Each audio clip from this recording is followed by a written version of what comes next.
बार की बात है। एक गांव में किसी घर में 2 जुड़वा भूतिया बच्चों का जन्म हुआ। वे बच्चे एक बहुत भयानक काली शक्ति का प्रतीक थे। वे बच्चे उम्र में बाकी बच्चों के मुकाबले दुगना तेजी से बड़े हो रहे थे और देखने में दोनों बहुत भयानक थे। बहुत ही जल्द वे दोनों चलने फिरने लगते हैं। हाय, मैं क्या सोच रहा हूँ, अब हम इतने बड़े तो हो ही गए हैं कि अकेले घूमने फिरने जा सकें।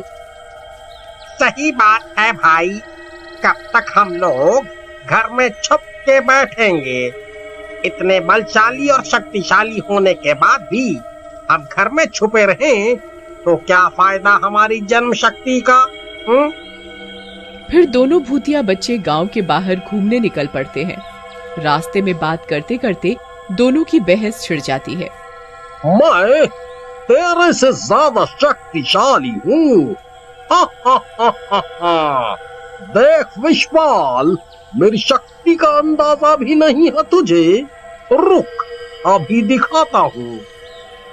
फिर किल्विश अपनी काली शक्तियों वाले नाखूनों को एक पेड़ की तरफ करता है। उसके नुकीले नाखूनों से काली शक्तियां निकलने लगती हैं और कुछ ही पलों में वो विशाल पेड़ जड़ से उखड़कर जमीन में जा गिरता है। फिर वो अपनी शक्तियों से पेड़ की सारी टहनियां तोड़ तोड़ कर गिराने लगता है। देख कितना ताकतवर हूँ मैं। विशाल पेड़ भी मेरे सामने नहीं टिक पाया।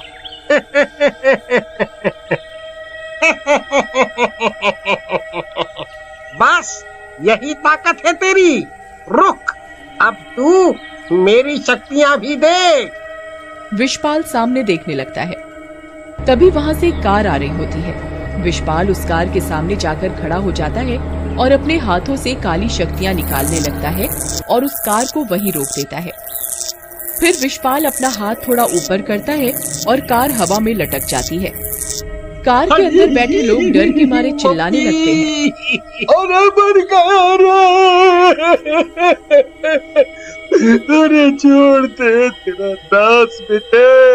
अरे गाँव वालों बचाओ, बचाओ, बचाओ। देख कैसी ये गाड़ी मेरी शक्तियों के सामने तुच्छ वस्तु लग रही है। अब देख मेरा कमाल।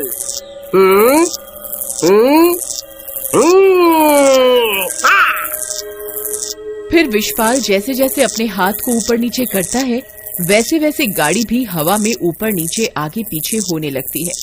फिर एकाएक विशपाल अपना हाथ पलट देता है और साथ ही साथ शक्तियों के प्रभाव से वो गाड़ी भी हवा में उलट जाती है। अरे बचाओ, इन भूतिया बच्चों से कोई है? हे भगवान, कौन से कर्म बुरे करे थे मैंने जो ऐसी जगह फंस गया? कोई है? अरे बचाओ, इन्होंने तो हमें हवा में उल्टा लटका दिया। और साथ ही साथ शक्तियों के प्रभाव से वो गाड़ी भी हवा में उल्टी हो जाती है। उनकी चीखें सुनकर उन भूतिया बच्चों को मजा आ रहा था। फिर वे दोनों अपनी अपनी शक्तियों को एक साथ मिलाते हैं और उस जगह को एक भयानक गुफा बना देते हैं जहाँ कंकाल की हड्डियां पड़ी होती हैं। अब ये आदमी हम दोनों का भोजन बनेगा। फिर किल्विश और विशपाल उस कार में से आदमी को बाहर निकालते हैं और गुफा के अंदर ही उल्टा लटका देते हैं।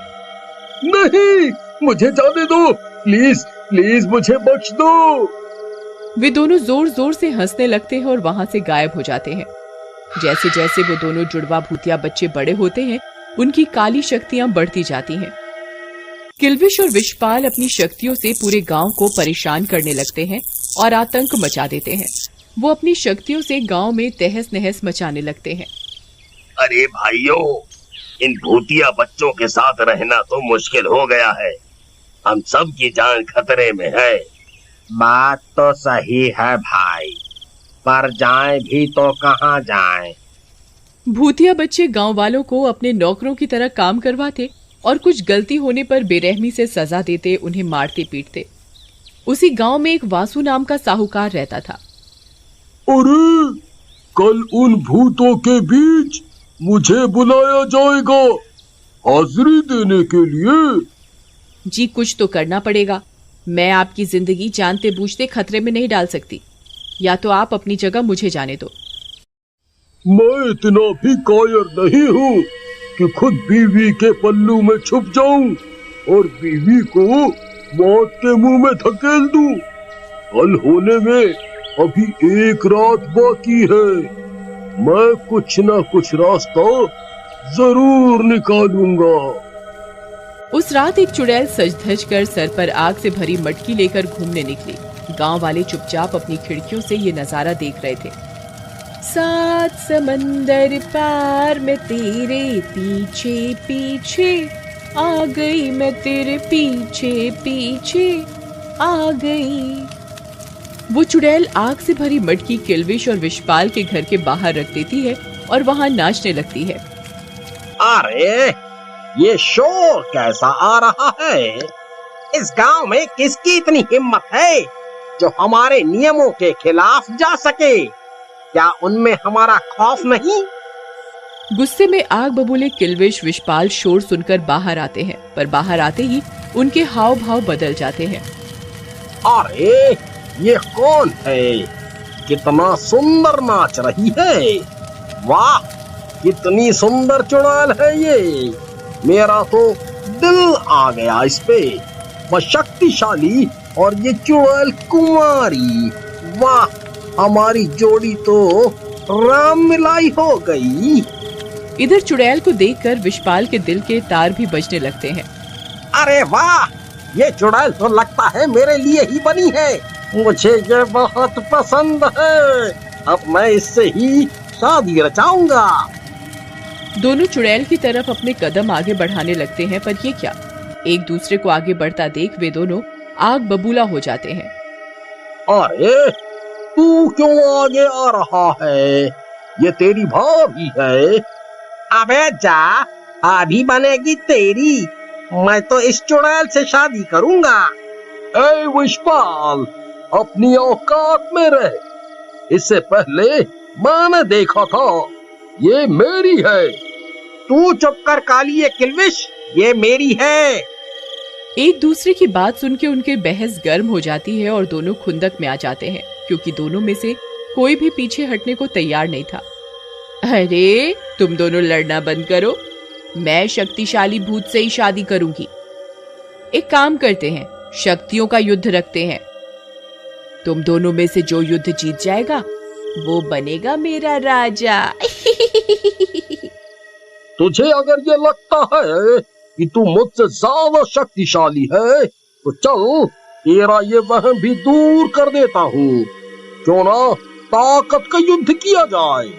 जो इस युद्ध में जीतेगा ये सुंदरी उसकी। मंजूर? मंजूर। अगर तुझे हार कर ही पीछे हटना है तो ये ले, सामना कर मेरी काली शक्तियों का। वे दोनों एक दूसरे पर काली शक्तियों के प्रहार करने लगते हैं। दोनों ही तरफ से एक से भयंकर एक काली शक्ति आती है। मौका देखते ही वो चुड़ैल जादुई मटके की आग से उन दोनों के चारों तरफ आग का घेरा बना देती है। अरे तुम दोनों तो मेरे जाल में फंस गए। ये क्या बदतमीजी है? क्या तुम्हें पता नहीं कि हम इस गांव की सरकार हैं और तुम्हारी इतनी जुर्रत कि तुम हमसे पंगे लो? अरे तुम दोनों काली शक्तियों के स्वामी हो, पर दिमाग से बिल्कुल पैदल। अब देखो मैं तुम्हें कैसे सबक सिखाती हूँ। कुछ ही पलों में मायावी आग बुरी तरह फैल जाती है और किल्विश विशपाल को अपनी चपेट में ले लेती है। दोनों भूतिया भाई उस आग में जलने लगते हैं।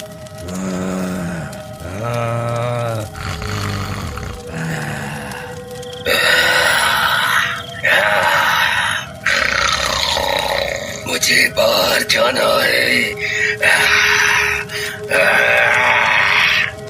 ये खौफनाक नजारा देखकर गांव वाले घरों से निकलते हैं तो पाते हैं कि चुड़ैल के भेष में वासु साहूकार खड़ा था।